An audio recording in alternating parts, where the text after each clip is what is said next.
equals does your device need fixing? We offer a free diagnosis. We pick up and deliver right to your door, no calls or travel needed. We send you a quote before repairing, and only go ahead if you approve it. Easy, transparent, and professional. Link in description.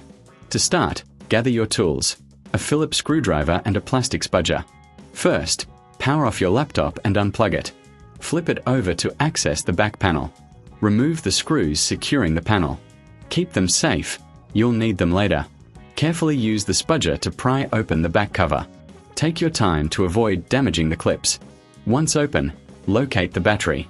Check for any dust or debris and clean the area gently. Now, disconnect the battery cable by lifting the connector. Remove the screws holding the battery in place. Lift the old battery out.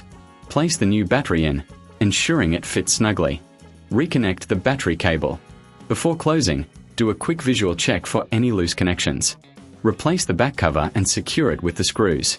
Power on your laptop to ensure it works properly. If you need help, remember, professional diagnosis without obligation is available. We offer pickup and delivery at your home, so you don't have to worry about no calls, no travel. Get a quote before repair to know your costs upfront. Does your device need fixing? We offer a free diagnosis. We pick up and deliver right to your door, no calls or travel needed. We send you a quote before repairing, and only go ahead if you approve it. Easy, transparent, and professional. Link in description.